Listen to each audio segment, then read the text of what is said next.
cosmos guarda misterios que la humanidad anhela revelar desde hace siglos. La carrera espacial permitió acercar a los hombres a lejanas galaxias, descubriendo cientos de misterios. Mientras algunos secretos parecen no tener respuesta aún. Sin dudas, la pregunta que más desvela a la humanidad es saber si estamos solos en el universo. Y están quienes creen que el fenómeno OVNI podría ser la respuesta a esa pregunta.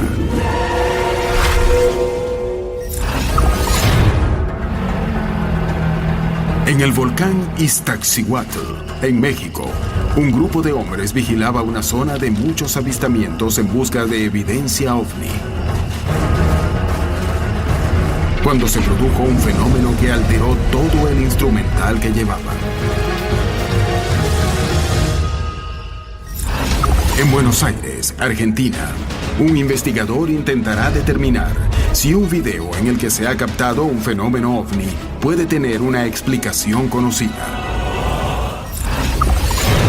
En Brasil, en Minas Gerais, el reconocido cantante Yassir Chediak vivió una experiencia que hasta el día de hoy no puede explicar.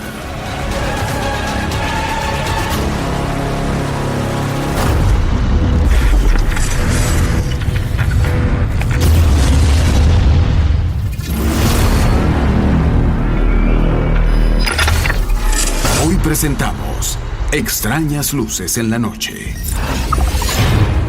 Los ovnis existen, es decir, en estos momentos no hay discusión de que el fenómeno es real. ¿Por qué? Porque lo es. La definición de ovni es objeto volador no identificado. Muchas personas piensan que cuando uno habla de ovni, habla automáticamente de una nave extraterrestre. No es así. El ovni es precisamente un objeto volador que no ha sido identificado. Por supuesto que hay personas que en el mundo dicen que esto todavía no ocurre, que no hay fenómeno OVNI. Pero el fenómeno OVNI por lo menos está demostrado, ya el gobierno francés lo ha dicho así y otros, de que es un fenómeno real con una alta carga magnética que no puede ser atribuido a fantasías ni a confusiones. ¿Cuál es la posible explicación de un ovni? La teoría obviamente más conocida es que son naves o tecnología no humana. La existencia del fenómeno OVNI parece estar bastante establecida aún entre los científicos. Sin embargo, esto no significa que haya acuerdo acerca de qué hay detrás de estas manifestaciones, ni cuál es su verdadera naturaleza. A los escépticos les encanta decir que los ovnis no son extraterrestres, que tienen explicaciones sencillas, bien sea que se tratan de satélites, planetas o la luna, cualquier cosa excepto extraterrestres. Con respecto a la ridiculización de la ufología, creo que Schopenhauer tenía razón. Toda verdad en un principio es negada, luego ridiculizada, pero finalmente se acepta como evidente. La ufología ya fue negada, se negó, ahora está siendo ridiculizada. El problema es que no hacen referencia a los casos buenos e interesantes. Simplemente se aferran a su opinión de que los ovnis no son extraterrestres. Los extraterrestres no existen y si existen, no están cerca de la Tierra porque nunca los hemos visto. Pero nunca analizan verdaderamente los casos buenos. ¿Qué se esconde detrás del fenómeno OVNI? ¿Son fenómenos de la naturaleza para los que aún no tenemos explicación o realmente se trata de tecnología no humana? Descubrir qué se oculta detrás de las historias que día a día se producen en el continente podría ser clave para resolver este misterio. El 12 de diciembre de 2012, Arturo Sarabia, junto con un grupo de rescatistas e investigadores del fenómeno OVNI, decidieron ascender al volcán Iztaccíhuatl para estudiar una de las zonas donde más avistamientos se producen en toda la región. El equipo debía subir más de 4.000 metros. El frío y la falta de oxígeno serían sus peores enemigos. Avanzaban sin saber que allí los esperaba una aventura para la que no estaban tan preparados. En esa ocasión, habíamos decidido ir precisamente a monitorear un poco el Iztaccíhuatl de algún otro objeto que pudiésemos captar.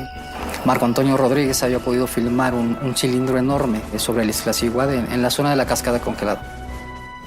En aquella ocasión nos acompañaron miembros del grupo de rescate Agreste San Rafael, que se encargan de hacer labores de rescate en alta montaña. Empezamos a subir ya tarde. La caminata fue muy pesada, muy pesada. Después de 2 horas de caminata, el grupo llegó a la zona donde armarían el campamento. En breve, el frío iba a ser la menor de sus preocupaciones. Empezamos a buscar leña, troncos, lo que fuese para poder generar una fogata. Montamos el campamento y a los 15 minutos las tiendas de campaña parecían iglús, estaban cubiertas completamente de hielo, de nieve. Ponemos un poco de agua a calentar para tomar un poco de café. El frío era inclemente y todos estaban cerca de la fogata. Pero el calor del fuego no iba a protegerlos de lo que estaba a punto de suceder. Comenzamos a ver luces similares a las de una linterna muy potente. Nosotros pensamos que eran alpinistas o que era alguien que estaba acampando por ahí. Lo cual se nos hace extraño porque ya es una zona no turística, ¿no? A esas horas de la noche. Aunque nadie lo manifestó en voz alta, todos sentían que había algo raro en esas luces que tenían al frente de donde estaban. Y estas luces no parecen ser una fogata, sino parece ser una luz intensa. No veíamos el resplandor que pudiese producir alguna fogata. O simplemente eran luces sordas. Las luces continuaban y habían logrado desconcertar al grupo Rescate Agreste. La sorpresa del grupo Agreste fue que ellos no tenían registro de absolutamente ninguna persona que se encontrara en la montaña. Las luces empezaron a tener un comportamiento cada vez más extraño. La luz se encendía y quedaba fija y de repente se apagaba. Volvía a encender y volvió a apagar y así estuvo haciendo la operación como si nos estuvieran haciendo señal. Todos obviamente traíamos lámparas, tratamos de hacer señas con las lámparas y a su vez parecía que como que respondían a las luces que también nosotros aventábamos.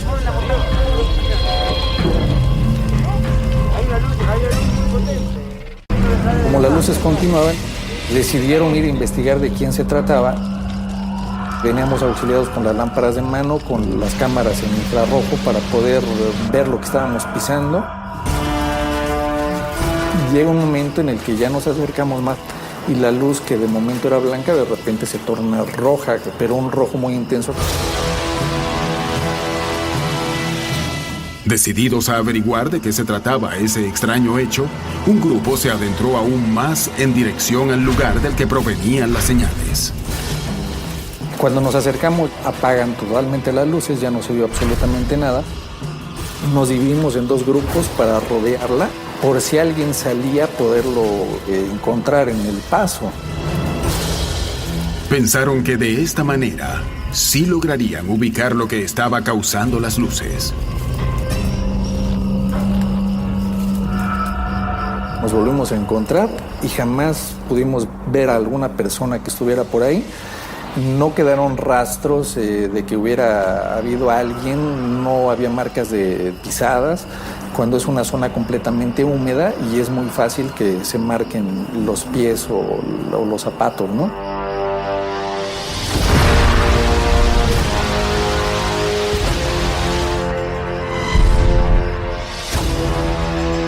Era imposible prácticamente que alguien se pudiera ocultar ahí, porque utilizamos el infrarrojo de las cámaras para poder ver con más claridad, con las linternas.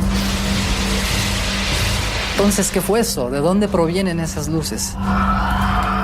Sin ninguna posibilidad de responder el interrogante, los hombres decidieron regresar al campamento. En ese instante todos estábamos protegiéndonos del frío porque en realidad estábamos a una temperatura tan fuerte que el agua que llevábamos para beber se congeló. Preocupados por protegerse del frío, ninguno registró nada raro en el ambiente, aunque algo extraño estaba empezando a suceder.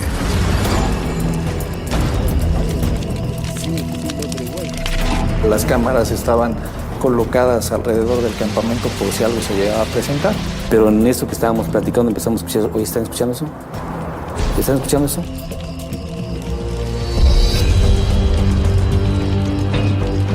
Empezamos a escuchar sonidos muy parecidos a tambores.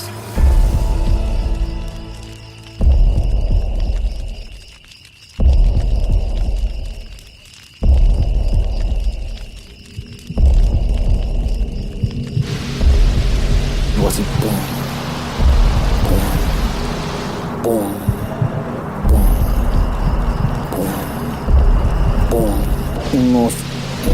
ruidos de tambores a 4.000 metros de altura sin una fuente en real de dónde venía. La fuente del sonido era inexplicable. De un lado tenían la pared de la montaña y del otro, la zona hacia la que se habían encaminado unos minutos antes, donde sabían que no había nadie. Los ruidos se incrementaban cada vez más y junto con ellos sucedió un extraño fenómeno físico.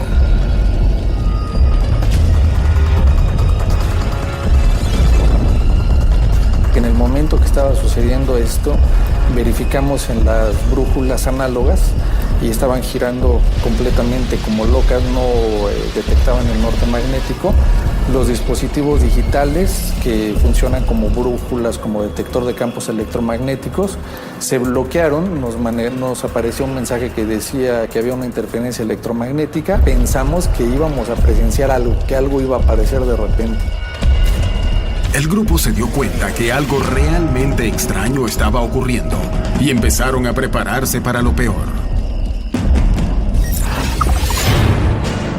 En muchos de los casos que se registran en el continente, los testigos afirman haber visto luces anómalas, aunque no siempre logran captar qué se oculta detrás de las mismas. Un caso registrado en Argentina puede permitir revelar este misterio. En Buenos Aires, en 2013, un equipo de investigación del fenómeno OVNI registró una extraña luz y obtuvo un video. El caso llegó a manos de Sebastián Escobar, investigador de este tipo de eventos. Él buscará probar si existe alguna explicación conocida a lo ocurrido. Sebastián Escobar se reúne con Pablo Cano, especialista en imágenes. Ambos estudian el video y tratan de determinar cuál podría ser la fuente de la luz. ¿Qué es lo que más te llama la atención de lo raro que ves en este caso? Bueno, de hecho, nosotros estamos viendo que el centro de esta luz es blanca, o sea que es muy fuerte. O sea, acá está quemando la imagen. Por más que esté lejos y amplifique, tiene mucha potencia la luz. No es una luz fría, es una luz con mucho brillo. Pero de todas maneras ya la imagen es muy rara. Yo no estoy acostumbrado a ese tipo de imagen. ¿Podríamos descartar la presencia de alguna aeronave convencional, helicóptero, avión? Normalmente los aviones o los helicópteros tienen balizas de referencia, que son unas luces que titilan, que hacen así, y que generalmente cuando vos tenés la luz está al costado. Normalmente eso descarta que es un avión. En este caso queda totalmente descartado porque no hay referencia a balizas. Pareciera estar en la línea del horizonte, sí, ¿no? A veces los fenómenos de luces anómalos en el campo no solamente tienen que ver que estén en el aire, a veces están en el campo y son espontáneos. No se ve un desplazamiento ni horizontal de izquierda a derecha ni vertical de arriba hacia abajo. Vos fíjate, cuando él retira el zoom en este momento, ahora se va a ver acá la referencia del auto. Sí. Es muy rara. ¿Qué podría ser la fuente de esa luz? ¿Qué objeto podría haber que esté emitiendo esta luz tan potente, rara y blanca que vos mencionás? Y bueno, ese es el tema. No lo podemos determinar, pero evidentemente es una luz muy fuerte, muy rara. Yo no estoy acostumbrado a ver esos puntos de luz en el campo. Es una luz que se comporta de una manera media rara. Necesitamos hacer más pruebas. Más pruebas, exactamente. El analista de imágenes descarta que la fuente de la luz sea una aeronave conocida y no logra identificar cuál podría ser su fuente. Sebastián realizará pruebas arrojando algunos objetos al aire, buscando generar el mismo tipo de imagen. ¿Se trató de algo conocido o realmente fue un ovni?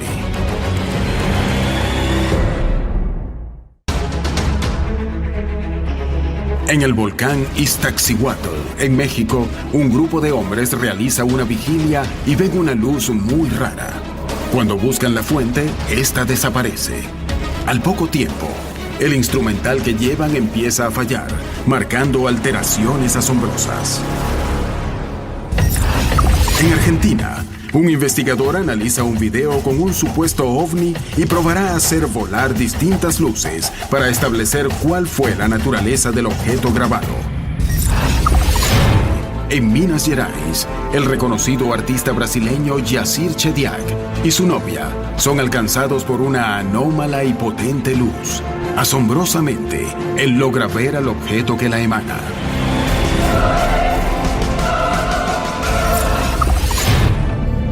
La noche del 12 de diciembre de 2012, Arturo Sarabia, junto con un grupo de rescatistas e investigadores del fenómeno OVNI, se encontraban en el volcán Iztaccíhuatl. Querían estudiar de cerca una de las zonas donde más avistamientos se producen en todo el continente. Pocos minutos después de llegar, vieron extrañas luces en el lugar. Inmediatamente un extraño sonido invade la zona. No saben qué es. Les dio una especie de pánico a todo el mundo porque no sabíamos realmente qué estaba ocurriendo. Nosotros íbamos a tratar de grabar objetos voladores no identificados y nos encontramos con esta situación. Empezamos a entrar como en una zona de psicosis. Y más porque uno de los compañeros dijo, ¿qué estoy haciendo yo aquí? Al decir eso es porque estaba espantado. Todos tratamos de darle a lo mejor, pues todos estamos aquí reunidos, no te preocupes. Todos subimos y todos bajamos. Poco a poco lograron recuperar la calma y decidieron que lo mejor era tratar de determinar de dónde provenían esos sonidos. Empezamos a ir hacia donde estaban los árboles con cámaras. Todos estábamos con cámaras y unos con linternas para ver qué salía detrás de los árboles. No vimos nada, no pudimos captar absolutamente nada en audio. Fue algo muy extraño porque todos lo escuchábamos y lo escuchábamos muy fuerte, pero en ningún dispositivo se grabó. Cesó el sonido aproximadamente en unos 20-25 minutos y ya no pudimos escuchar absolutamente nada más. Debido a los nervios, los hombres permanecieron en una vigilia constante hasta la salida del sol. Pero la montaña esperaba para darles más sorpresas. Vimos cruzar un objeto también por encima de los árboles en medio del bosque y posteriormente unos minutos después pasó otro, ¿no? El primero traté de ubicarlo y no lo pude grabar. Y ya después yo vi el segundo. Miren, ahí va otro. Ahí sí lo agarré la cámara y ahí sí lo capté. El segundo se ve fantástico. Se ve cómo pasa una esfera por la parte de atrás de los árboles. Hasta que entró dentro de una nube y ya no lo vimos más. Después de registrar los ovnis, el grupo decidió que ya era momento de volver. La vigilia había dado resultados increíbles. Nos preparamos para marchar porque, para descender desde esa zona donde nos encontrábamos íbamos a hacer aproximadamente entre 6 y 7 horas de caminata. La experiencia no fue en vano. Esa noche, Arturo Sarabia y sus compañeros encontraron mucho más de lo que esperaban hallar. No puedo encontrar una explicación de lo que haya sido. Tratamos de buscar explicaciones de todo lo que haya sido posible y nunca logramos encontrar una explicación lógica de qué fue lo que sucedió. Los hechos ocurridos el 12 de diciembre de 2012, junto con otros fenómenos que se dieron en la zona, animaron al grupo de Sarabia a seguir investigando hasta encontrar una respuesta para los extraños fenómenos que se daban en el volcán. En realidad allá en el volcán están sucediendo cosas muy extrañas. Estamos por regresar y vamos a seguir tratando de documentar lo que podamos.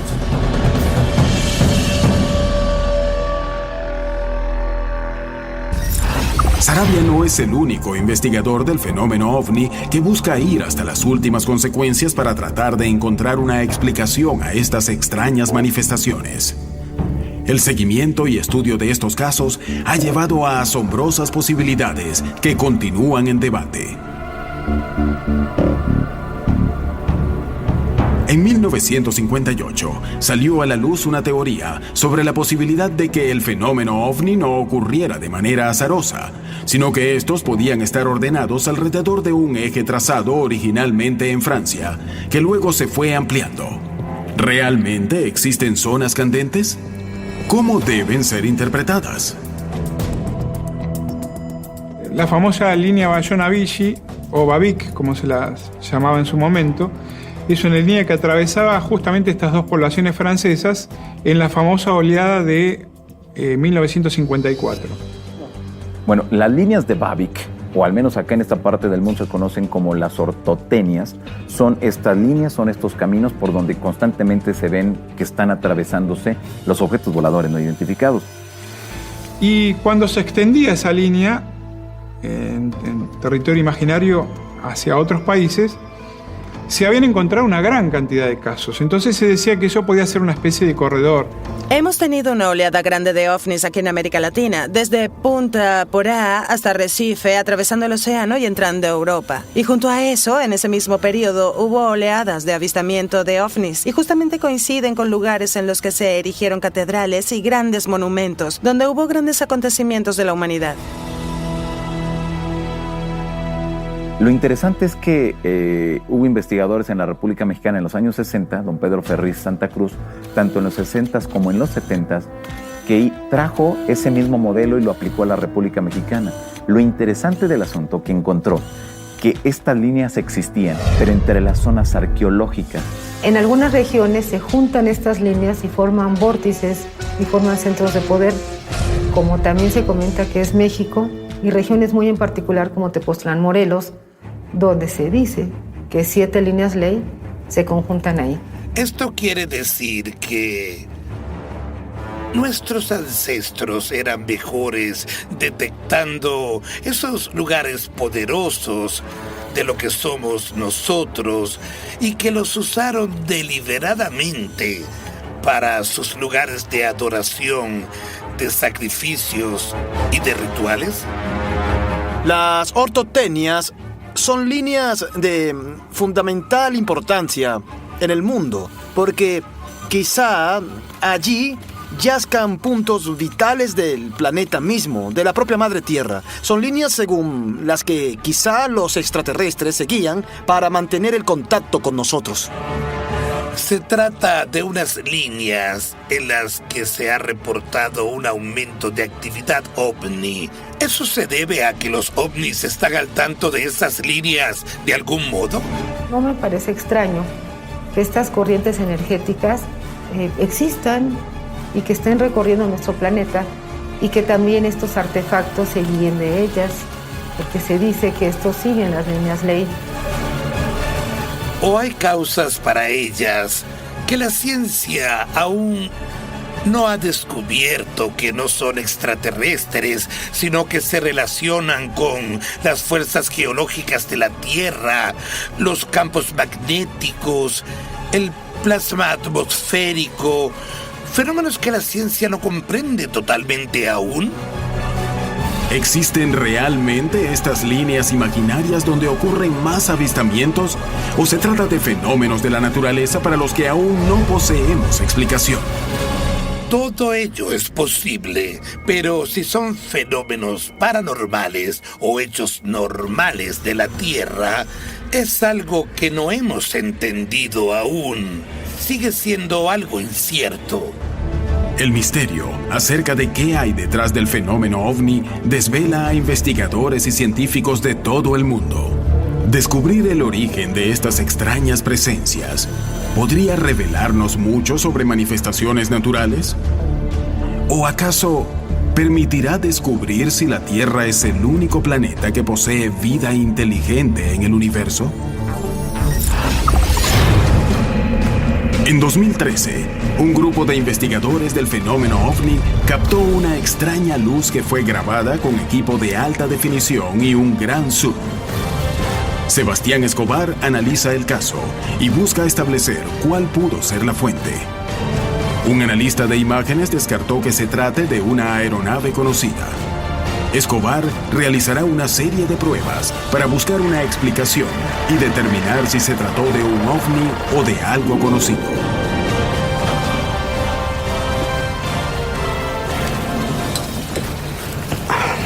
Bueno, llegamos. Este es el lugar, Sebastián, acá. Yo lo que diría, si vamos allá, tendríamos una observación justa. Bueno, para que podamos verlo. Dale, vamos. ¿Ves? Básicamente, ese es el área de incidencia del fenómeno, toda la zona que se ve en aquel lugar. ¿Aproximadamente qué distancia le calculás? Unos 500 metros dentro del campo, más o menos. Puntualmente, ¿qué es lo que vieron?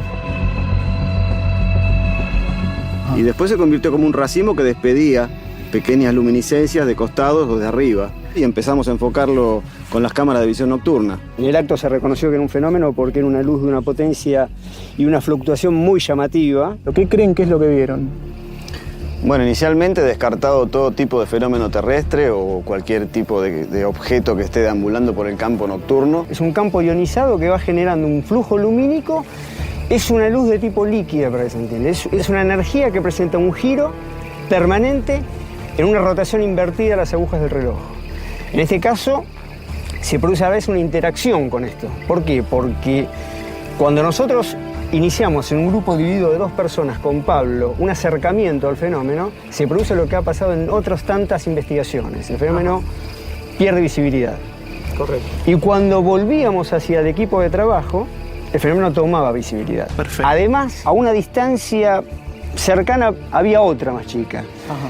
Ya cuando la veo por cámara, noto en el acto que lo que estoy viendo es totalmente anómalo. O sea, en este caso puntual, ¿por qué descartarías, si es que lo descartás, de hecho, otro tipo de fenómenos explicables o naturales? Eso está todavía a estudio.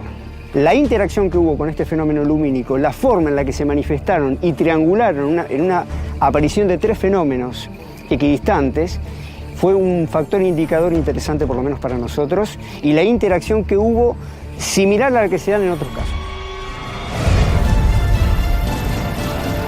Para establecer qué grabaron las cámaras, el investigador lanza objetos al cielo. El primer objeto es un helicóptero dron con potentes luces. Este sencillo experimento servirá para establecer cómo la cámara registra las distintas luces. ¿Podría tratarse de un fenómeno similar? Luego de grabar el dron con distintas calidades de video, se prueba arrojando una bengala. La potencia de esta luz servirá para contrastar con la que registró el equipo de Cristian Soldano.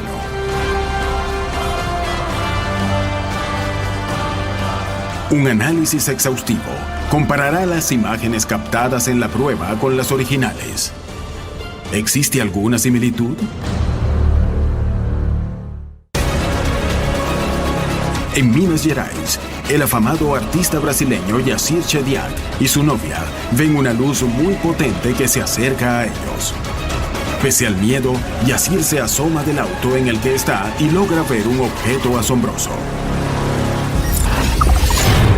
En 2013, Soldano y Nobile vieron y grabaron un ovni durante una vigilia. Sebastián Escobar, especialista en el tema, observó el video junto a un analista de imágenes. Ambos opinaron que no se trató de una aeronave conocida. Escobar viajó al lugar donde se vio la extraña luz junto con los testigos y realizó varias pruebas. Escobar y el especialista en imágenes analizarán y compararán las tomas originales con las que se acaban de recrear. Pablo, te traje las pruebas que pude realizar, que me gustaría que las veamos juntos para ver si lo que filmó Cristian en comparación con estas pruebas se parece o no. Estas pruebas que yo hice están filmadas con distintas cámaras, las cuales tienen distintas resoluciones. Yo quisiera que empecemos viendo la de menor resolución y después avancemos con las otras imágenes hasta llegar a la de mayor resolución. ¿Te parece? Sí, sí. Acá hay 2 fuentes de luz clarísimas, ¿eh? Aún así, teniendo baja resolución y estando cerca, aún la temperatura de color del origen de la fuente de luz es más amarillenta. Bueno, obviamente acá el origen de la luz se ve claramente que son 4 o 5 orígenes de luz con una luz que titila. O sea, eso se descarta la diferencia. Y de lejos también cambia, ¿ves? Es totalmente blanco. Acá ponemos en el fotograma, se llega a ver perfectamente que son 4 fuentes de luz estables. Hay un titilaje ahí. Podría sospechar que sería un avión, por ejemplo. Claramente es nada que ver con lo que filmó Cristian. Acá, bueno, acá se ve perfectamente. Sí. Hasta se puede llegar a notar que es un dron acá. Esta es la prueba que hicimos con la bengala. Ajá. Lo que puede llegar a coincidir con lo de Cristian es que obviamente la fuente de luz es muy poderosa, es muy potente. Acá es pólvora, es muy fuerte. Entonces ahí sí coincide que es un punto de luz brilloso. Pablo, ¿qué me puedes decir respecto de la luminosidad que abarca alrededor del objeto, digamos, lo que invade la luz a su alrededor, respecto del video de Cristian? Claro, en este caso, mira, si lo vemos así, se ilumina mucho por la pólvora, el humo de la pólvora. ¿Ves? En este caso, Claro. todo esto que está acá es humo generado por la pólvora de la bengala. Entonces, al iluminarse, se genera toda una neblina, todo como un humo, cosa que el de Christian no lo tiene eso. Después de haber realizado y visto todas las pruebas, concluyo que lo que pudimos recrear con elementos naturales no tiene nada que ver con el video que me mandó Christian. Con respecto al video de Christian, no podría afirmar que se trata de un ovni, pero tampoco podría descartarlo. Sebastián ha logrado probar que la luz grabada por el equipo de investigación de Christian Soldano no fue causada por una aeronave conocida ni por los elementos que él arrojó al aire, y que no se parece a nada familiar. Pero, ¿se trató realmente de un ovni? Y de ser así, ¿cuál es su naturaleza? El continente alberga miles de historias similares a la de Christian Soldano. Extrañas luces que surcan los cielos, cuyo origen permanece en el misterio. Sin embargo, algunos testigos afirman haber logrado ver los objetos que están detrás de ellas. Una historia ocurrida en Brasil revela las claves para comenzar a comprender estas extrañas manifestaciones. Una noche de febrero de 1995, el reconocido artista brasileño Yacir Chediak se encontraba con su novia cuando comenzaron a vivir una experiencia que hasta el día de hoy no tiene explicación. Lo que debía ser un viaje de placer estaba a punto de convertirse en una experiencia inexplicable. Los dos viajaban en auto, buscando alejarse de los ruidos de la ciudad, y se encaminaban a pasar una noche romántica en medio del campo. Estaba con mi novia en la ciudad de Três Corações, en Minas Gerais. Yo soy de allí y estábamos enamorados, nos besábamos y esas cosas que son de esperarse. Como yo conocía bien la región y mi padre tenía una hacienda allí, la llevé para allá. Fuimos en auto a esa región, a la hacienda. Era un lugar poco transitado. Íbamos a quedarnos allí. Nos bajamos del auto, tomamos vino, mirábamos las estrellas, hablábamos, pensábamos y actuábamos como enamorados. Entonces fuimos a un lugar donde yo sabía que había una carretera cerca de la hacienda de mi padre. Era una carretera que algún propietario había cerrado. Hizo una cerca, así que sabía que si nos parábamos allí no pasaría nadie.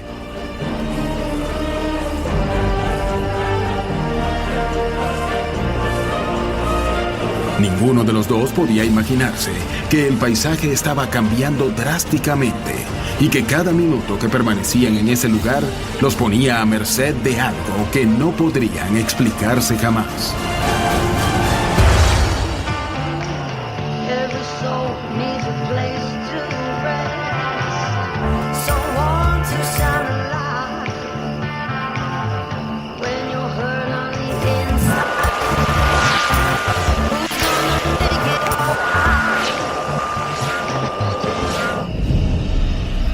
Sin explicación, la radio comenzó a fallar, pero ellos no le dieron demasiada importancia.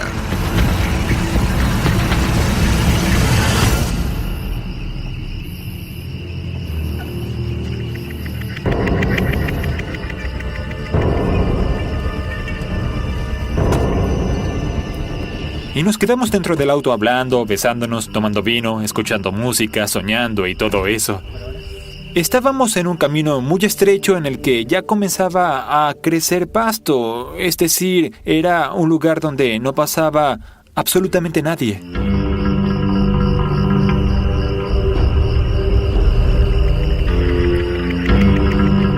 Estábamos allí en el auto y de repente vimos un gran resplandor, una luz muy fuerte, de color verduzco.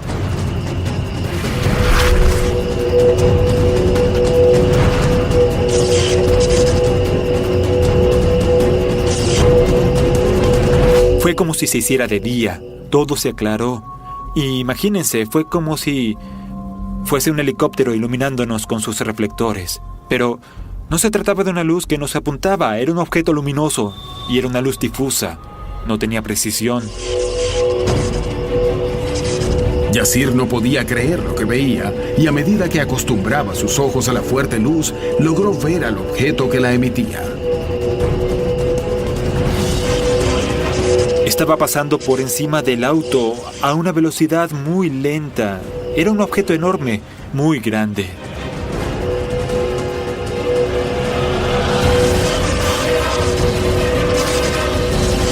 La luz se acercaba cada vez más al auto y los dos estaban solos en medio de la nada, sin saber cómo reaccionar ante lo que ocurría.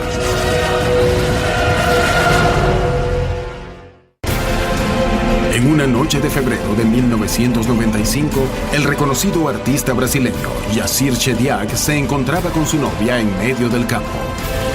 Durante una cita romántica, una extraña luz se presentó en el lugar y pasó realmente muy cerca de ellos. Tanto que casi 20 años después, él recuerda cómo era el objeto que la emitía.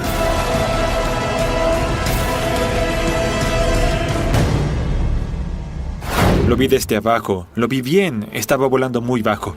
Diría que estaba a unos 30 metros de altura o algo así de donde estábamos nosotros. Entonces lo pude ver de cerca, era circular y muy grande. Desde donde yo estaba cubrió bastante espacio cuando pasó.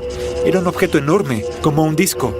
Desde abajo no lograba divisar si era de metal, no lograba visualizar ese tipo de cosas, pero como era redondo, no tengo dudas de qué se trataba. Por debajo soltaba chispas o algo así, eléctrico. Y hacía un ruido muy fuerte, como de electricidad estática. Y pasó así, lentamente, por encima del auto. Obviamente, en ese momento sentí un miedo enorme. Siempre me había parecido interesante, quería ver algo por el estilo, pero en el momento en que lo ves tan próximo, tan cerca de ti, terminas por sentir algo extraño, cierto pavor. El objeto se acercaba cada vez más. La perspectiva de que les pasara algo le causó una crisis de nervios a la novia de Yassir.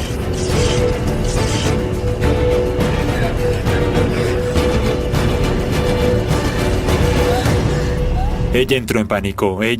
Recuerdo que se puso muy nerviosa. Sé que gritó.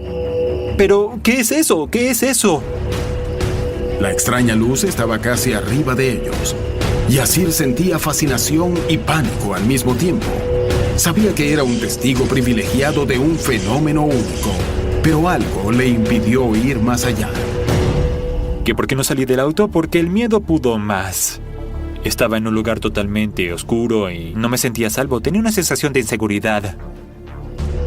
Frente a la situación de peligro, Yassir optó por permanecer en el auto, observando al objeto que lentamente empezó a alejarse.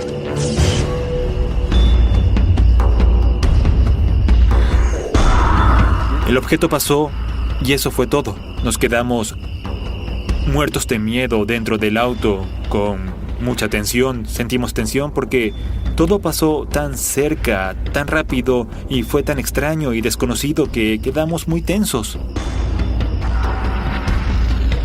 Yo quedé estupefacto en ese momento. No encendí el auto en ese momento, sino que me quedé allí. Nos quedamos en ese lugar 5 minutos para recuperar nuestro aliento, para recuperar la calma, y no encendí el auto sino hasta que me sentí más tranquilo. Lo encendí para salir de allí. Por Dios, sí que quería salir de allí.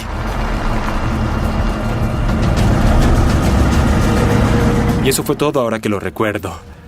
No sé qué fue. No sé qué fue. Vivencias como las de Yassir podrían ser la pista para acercarnos a resolver este gran misterio que desvela a la humanidad desde hace milenios. ¿Estamos solos en el universo?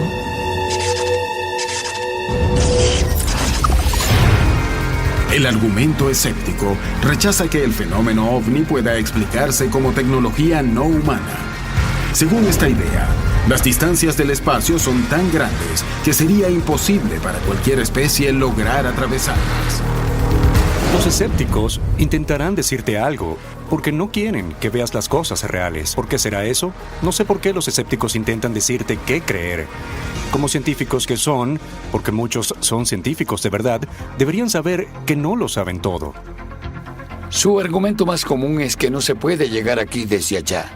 Y eso es tan tonto como decir que el tiempo que tardarías en dar la vuelta al mundo es el mismo que le tomó a Magallanes en 1523. En su navío tardó 3 años. La estación espacial lo hace ahora en 90 minutos. Si un científico te dice que lo sabe todo, hay un problema. La mayoría de los escépticos tienen la certeza absoluta de que los ovnis no son extraterrestres. Y yo tengo un gran problema con eso. La ciencia está constantemente cambiando. Así que no podemos estar seguros de a qué llamar un hecho científico. La respuesta a la pregunta, ¿se puede llegar aquí desde allá? Es sencilla, eso depende. ¿Lo único que tienes es un simple cohete químico? ¡Qué tontería! Por supuesto que no. La pregunta general es: ¿cuál es el historial de interacción entre extraterrestres y humanos? No queda duda en mi mente de que los extraterrestres han interactuado con la raza humana desde hace tiempo. Siempre me ha parecido que las personas que aseguran que no se puede llegar aquí desde allá no han investigado bien. La fusión nuclear hace el viaje posible. Voy a darles una idea de lo que quiere decir esto. La mayoría de las reacciones químicas, conducir un auto, encender una cerilla, lo que sea, involucran algunos electronvoltios por reacción, menos de 20. Una reacción de fusión, si eres lo suficientemente listo como para conseguirla, libera la energía de 18 millones de electronvoltios. Así que es cierto, el viaje en bicicleta es imposible, pero puedes usar sistemas de mucho mayor desempeño. Einstein, quien es considerado el científico más inteligente, se ha equivocado y sus errores se han demostrado a medida que aprendemos más y avanzamos. Creo que los escépticos tienen que entender este punto sobre el fenómeno ovni. No quieren creer que sea extraterrestre, pero es posible que lo sea.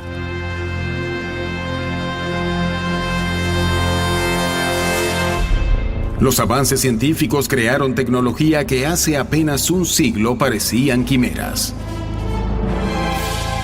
El siglo XX ha implicado que día a día el hombre viva rodeado de más capacidad tecnológica que la de toda la historia previa de la humanidad. ¿Es realmente un salto tecnológico lo que nos separa de recorrer enormes distancias en menos tiempo? ¿Existe una civilización más avanzada que la nuestra que lo logró?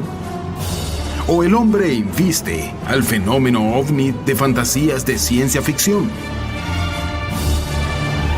El continente encierra miles de historias que acaso sean la clave para comprender mejor este fenómeno. Y es hora de ir tras ellas.